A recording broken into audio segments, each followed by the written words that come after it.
Hello, YouTubers. Today or tonight, whenever you're watching this, I am doing my first, well, technically, it wouldn't be my first Disney review, Disney movie review, because I did a Disney movie review before. I think I still have it on my channel. I can't really remember. Do I? Man. Well, anyway, that doesn't matter. Either other way, that doesn't matter. This will technically be my second Disney movie review. It even if I don't have that first review still on my channel, this will technically be my second. I'm not proud. This is basically my second Disney movie review because this is basically my favorite Disney movie. I will be reviewing the whole trilogy. Basically, obviously, I'm reviewing the first movie. Tomorrow will be the second. Day after tomorrow will be the third. And then, basically, Friday, I will be reviewing the upcoming newest one that will be basically on Disney Plus this Friday, and then be on TV somewhere around August, which is next month. The Disney movie I'm reviewing, if you guys couldn't tell by the title, is Descendants. Basically, back in, I want to say 2014. I want to say. No, wait.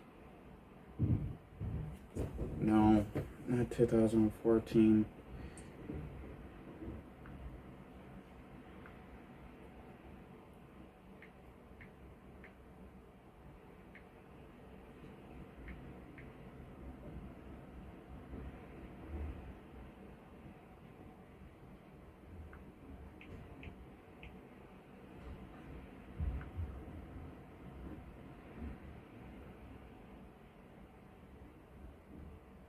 Okay, so 2015 is the first one.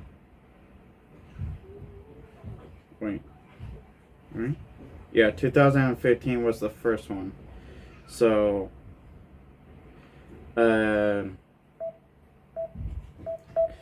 basically, the first Descendants movie that Disney released came out in 2015. And, which skip a year, the second one came out in 2017. But,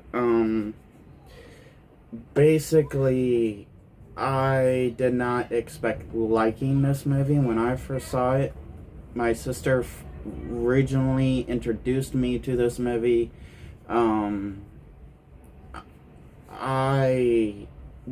The way my sister was explaining to me, I was like, another Disney movie. Wasn't so much of a big Disney fan as I am today because of basically of a few movies and and one Disney show. Basically, before I ever started watching this, before the first Descendants, I started watching the show called Once Upon a Time. Basically, that was aired on not CW. I think I'm Supernatural. On ABC. Basically, I didn't know until later on by doing some research the reason why Once Upon a Time did like the characters it did was because Disney was the main producer behind it all, was basically the money spending and the money making of basically the whole idea of the show, and which that's where it made more sense to me once they brought in Frozen into the show, which when I got to that season, I liked it that season. Did I finish the show? Sadly, no. I do plan to go back to it because I did like the show. I loved the direction every season I went into. I loved the most time the dark feeling it went through. Do I like certain directions did go with most time? No, but it was still fascinating. Jumping to 2015, when my sister introduced the movie to me, I was like, okay, whatever. So when the movie came on TV, we all sat down. My mom, I, and my sister sat down and watched it. Or at least I think it was on TV. Um, I think it was on TV, or my sister bought the movie, and then that's when we all sat down and watched it. But either other way, I watched it with my mom and sister. I enjoyed it for what it was basically trying to set out, basically trying to explain, especially knowing it was directed by and wrote by basically the script writer and the director was basically the same director of Hocus Pocus, I think High School Musical, and some other Disney stuff. If I got that wrong, I'm pretty sure my sister's in the next room hearing me laughing her butt off, hearing my mistakes. um, but all I know is Hocus Pocus. So, but anyway, once I saw the direction he took it, the vision he saw it, I liked the layer he laid out. I liked the story he explained. I liked how he went with it. It wasn't another, for Disney it was another cash grab. But I saw it through his eyes. I didn't see it as Disney as a cash grab. I saw it through as his eyes, of the way he actually wrote it, the way he directed, the way how he made the cast. And it was the first Disney movie that actually helped me open my eyes a little bit more to layers of between of a story between the villain and the hero and the villain. And even though I wasn't so much paying attention to that during the MCU was building basically from phase 1 to phase 2, I was basically, but once I got to Descendants, that's when it actually helped me open my eyes a lot more of seeing both sides, both points of views on each direction. Is basically to help me explain this a lot more better, Descendants is basically about you got basically all the villains except a few. I want to say a few because of this upcoming one, which I will explain more after I watch the fourth one. There is a fourth coming up this Friday, obviously, because there's already 3. And once I get to that review, I will explain more why I say at this moment a few. Basically, the movie starts out with explaining all the villains, but now thinking about it, and gonna wait to explain once I do the 4th movie review. At this moment, one of the main characters, Mel, Maleficent's daughter, does a narrating in the beginning of the movie, explain all the villains that's from past Disney movies is trapped on an island with this barrier around it, they cannot escape, they cannot use magic, they cannot, basically Wi-Fi sucks. So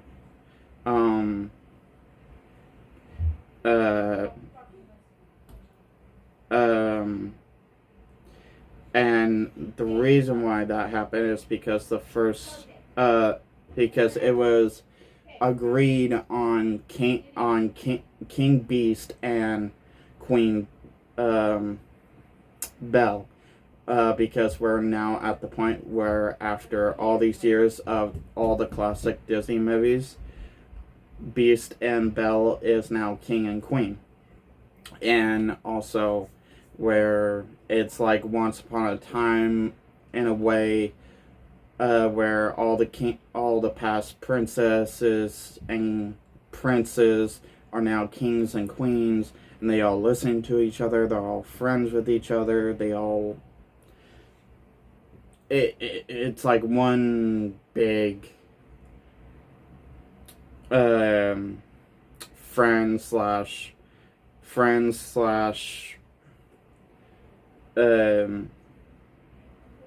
government. And basically they all agreed on that Pacific order, is that basically to completely keep the peace, to basically trap all the villains on this island. Which, in a way, this fourth movie, I don't want to say just yet that could change lore itself from the first movie to this upcoming one, because it looks like this upcoming one looks like it could change a bit lore. But hey, to me that's just fine, because the first movie kind of already sets its own lore to its by quoting its while it's like setting its own thing, while being somewhat connected to the classic Disney movies. But from there, after that, basically explain that we move on to finding out that Beast and Belle had a son. And basically every kingdom and every villain has a child, a son or daughter, or twins, or triplets, or whatever.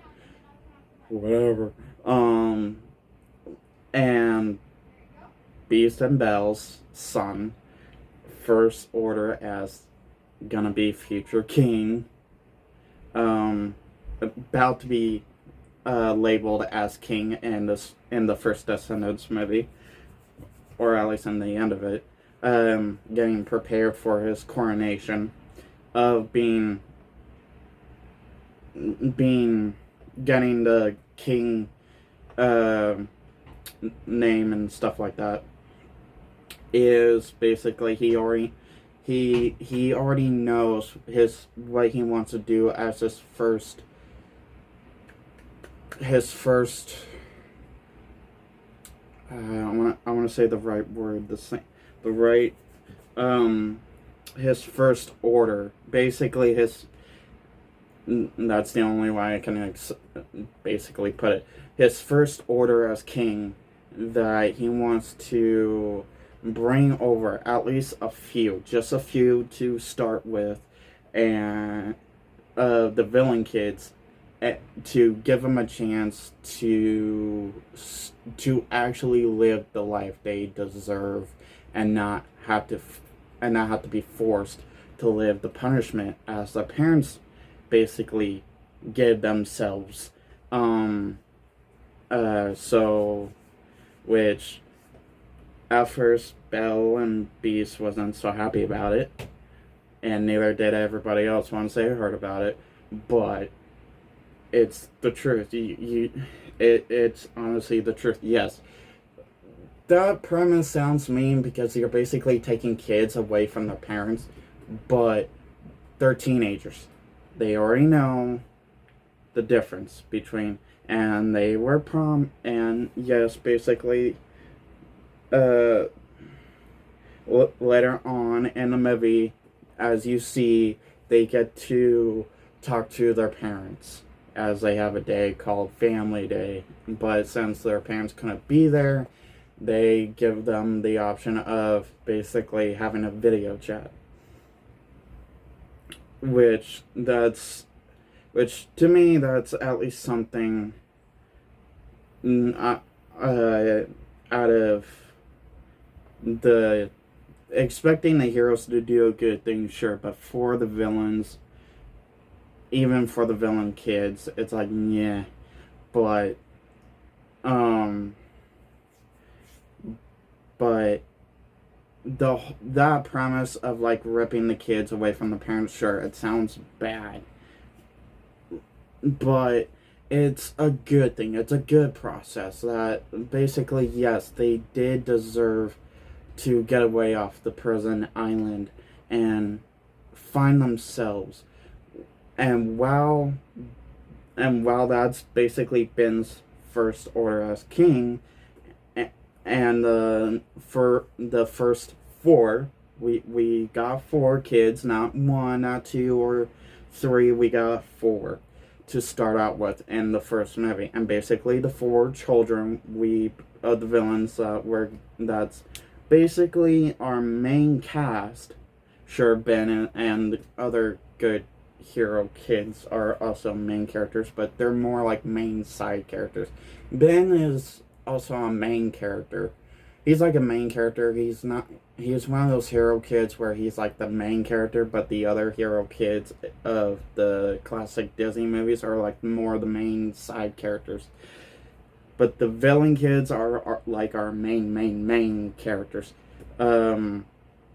Which the four villain kids we get introduced and follow through this whole movie is Mel, the daughter of Maleficent, Jay, the son of Jafar, Carlos, the son of Cruella de Vil, and Evie, the daughter of Evil Queen. Which once once Maleficent hears about it, they're like, okay, you guys are gonna go to Oregon. No ifs, no buts. I do not care. You are going, and you guys are gonna prove yourselves evil, just like us. And basically, as you see, bits and pieces of the beginning, like big chunk of the beginning, and bits and pieces later on in the movie, you see that the villains barely can handle themselves. You can see the villains themselves can't even handle being around each other, and that's like the cherry on top or frosting around the cake of like the prison is basically that's their own hell. Really, it's not them being able not to use magic, it's them trying to live with each other. But basically Maleficent looks at the villain's kids, looks at basically her daughter, Jafar's son, Cruella's son, and Evil Queen's daughter, that basically no ifs, no buts, do not care if you guys do not want to go. You guys are gonna prove yourselves that you are evil just like us, but not as evil just like us. And you're gonna steal Fairy Godmother's wand. Oh shit, I just gave myself a headache. And basically they go and and the first night, they don't even dare to wait. Their very first night, they actually go and try to get the wand after they find out where it is. And knowing Jafar's son, so okay, thinks he's capable of doing anything without it going wrong. Jafar's son. Because they find the wand just sitting in a museum. Well, before the kids left for basically the good guys, the prince and princess's school called Oregon, Ordon is basically a school to teach you how to be good, stand up straight, sit straight, basically to drink your tea with your pinky up, to basically do good things, never do bad things, and and uh, so they find her fairy godmother's one in a museum. And that's where it's sitting. That's where it's basically being alone at. Um, and they find out before the villain kids get shipped to Ordon, Maleficent gives her daughter Mel her spell book, and basically when they needed after they get to the museum, Mel uses her mother's spell book that actually later on end up being hers, since she considers it to actually be hers, since her mother physically gave it to her. To use the spellbook to not knock out the guard, not completely like her mother did with Sleeping Beauty, but just long enough to get the job done. And lucky enough, if Mel wasn't quickly to look for a spell to open the doors to the museum, to unlock them and open them up, Jay thought it'd be a good idea, Jafarson, to kick down the doors. If he actually did that before she found a spell, yeah, the alarms would have went off, and they would have left before they even got near to the one. Luckily, yes, Mel found a spell and opened the doors. And then after they got in, kind of looked around. They got to this room where they saw a statue of each of their parents. Jafar, Evil Queen, Cruella de Vil, and Maleficent. The look on their face was funny. It was very cool how they had the statues. Their reactions, the things that they said to this about the statues was funny. Everybody left the room but Mel, because she was so glued. Her eyes were so glued to her mother's statue, and you slowly realize throughout the movie what the kids are thinking, what the kids are going through, you're seeing what they're seeing. And basically, yes, with the barrier, with this scene, at first I was a bit hesitant thinking about it way too much, because at some point in the scene, the statue of Maleficent comes alive, and basically Mel, and yes, the Descendants is a musical, and after this, Maleficent statue becomes alive and starts saying with her daughter about being evil, like the most evil person you could ever be.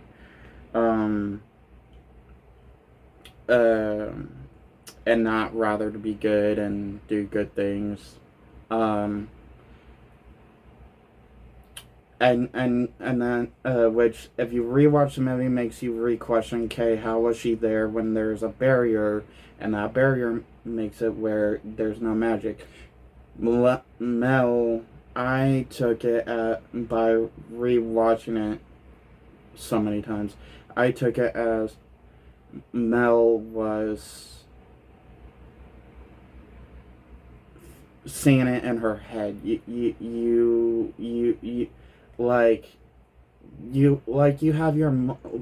have those moments where you see something in your head and it plays out the way you are thinking how it's gonna go, or how that you're scared, that at that moment you're scared to let down somebody, and it plays out as basically your devil side is telling you how it's going to play out, and this is how it needs to play out.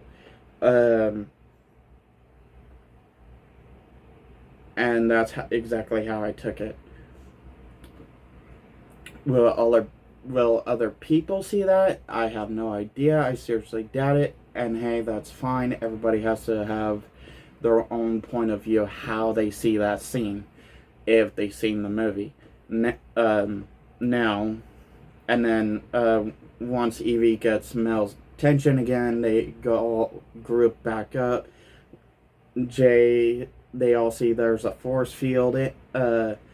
Jay thought it was just a beam of light when really it was a force field, and Jay thought he could easily just grab the wand. No, it and once he tries to stick his hand through the force field, that they find out later. Once Jay gets like thrown back, um, alarm goes off, and that's when they find out it's a force field, and basically, luckily, they didn't get in trouble. Nobody knew that anything, but and then the next day they actually had to go to school since things didn't go as planned. And since they actually had to go to school, they kept going to school each day up to their second plan to build up to, and basically it gave them time to rethink what they actually truly want. Yes, they do. They want to please their parent. They want to be their parent.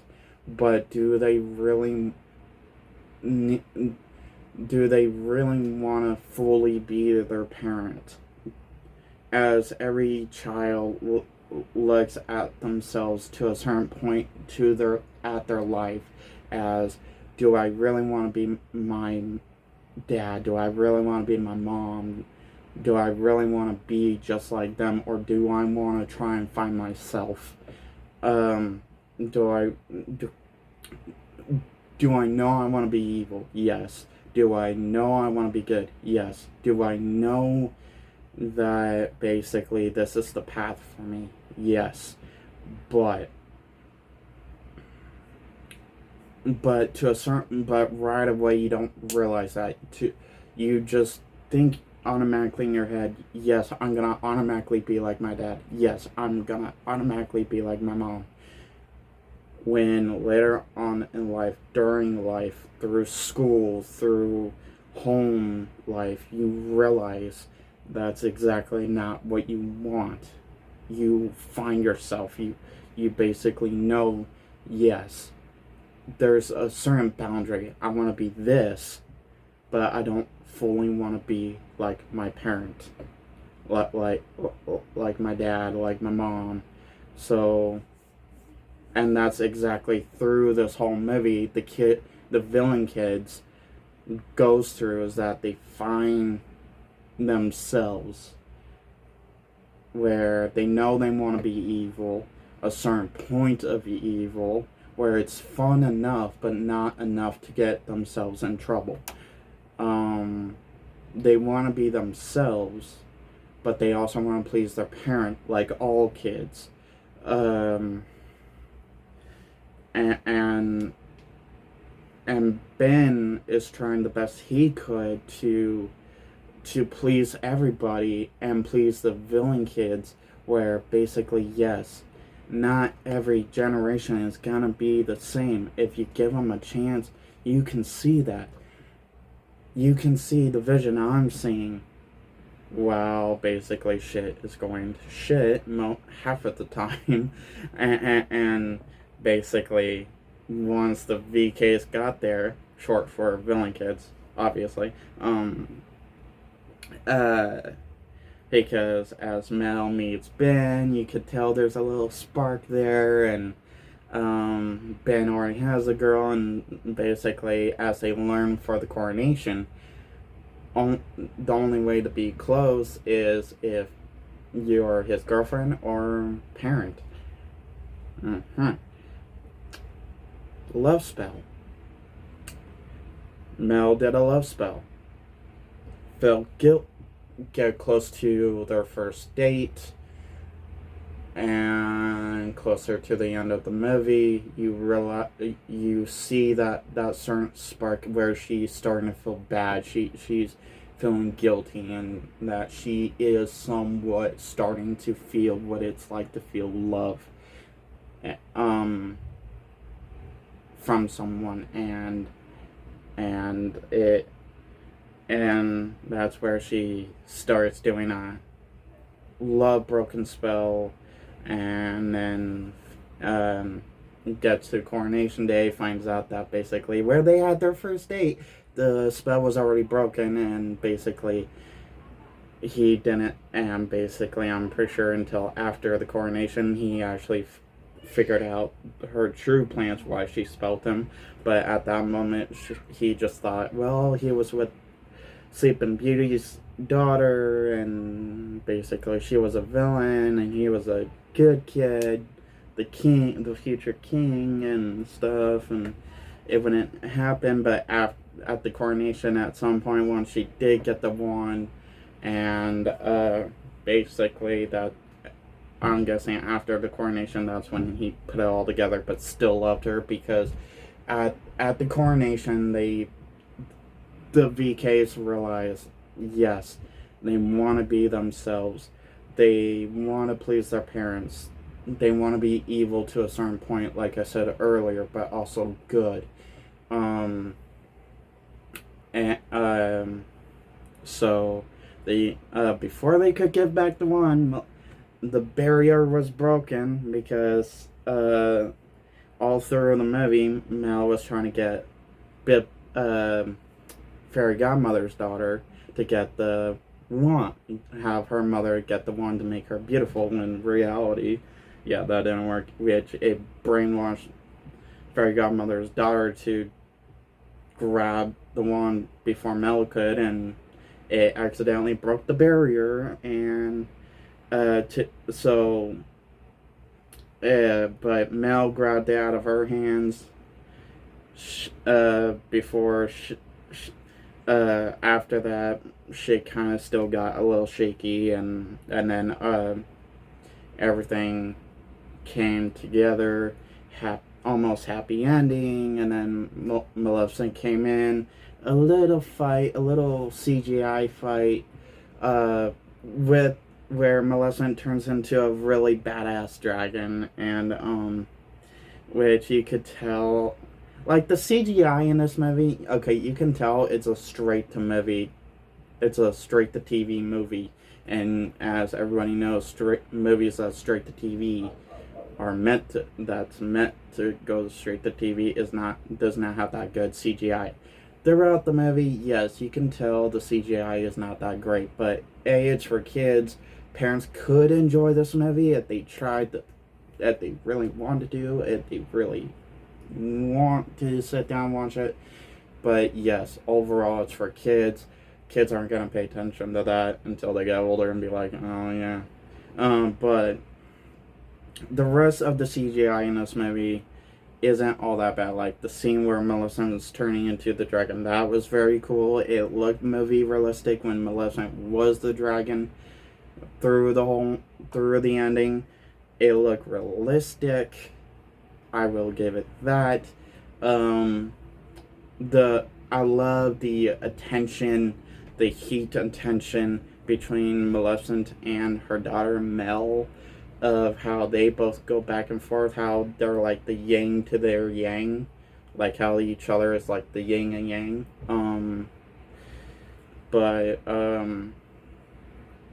So story plot wise, I love it. It's a good teaching moment towards kids, towards parents, how parents can learn, how kids could learn, and what it means to go on a path that's not making your kid to act, not trying to make your kid do this, or not trying to have your kid do this.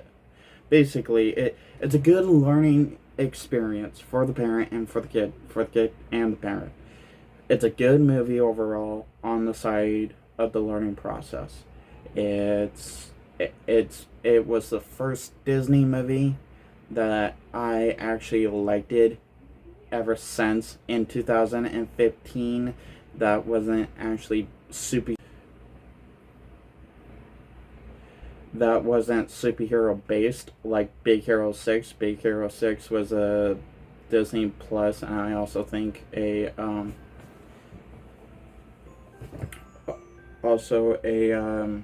Pixar and Disney superhero based movie that's basically ripped off from the Marvel Big Hero 6 comics, which at the time Marvel didn't even think so, but that's why Stan Lee made a cameo in Big Hero 6. But other than that, it was a very shock to me. It was a princess and prince type Disney movie that I actually got into. So overall, yes, I give this movie 5 stars. It is worth the watch. It's on Disney Plus. The 4th movie will be on Disney Plus this Friday. Comes out on TV August, somewhere around August. So anything Disney, anything Descendants, drop it in the comments down below. What's your favorite Descendants movie? Are you excited for the 4th movie? Are you excited? Are you excited to see what characters that's gonna be in the 4th movie? What's your favorite Descendants character? Who's your favorite Disney villain? Do you like a certain villain, but like a different, but like a do you like a Disney villain, but like another villain child? Like you may like Maleficent, but you like Uma instead of Mel. So hit that like button if you liked this video. Hit that dislike button if you didn't like this video. If you're a newcomer just dropping by one of my videos randomly, please hit that subscribe button, because I welcome all new and old subscribers with open arms. If you're a old subscriber coming back to my videos, which I appreciate of all my old original subscribers that keeps coming back for each of my videos, I appreciate it. Have a nice day, have a nice night whenever you're watching this. Peace.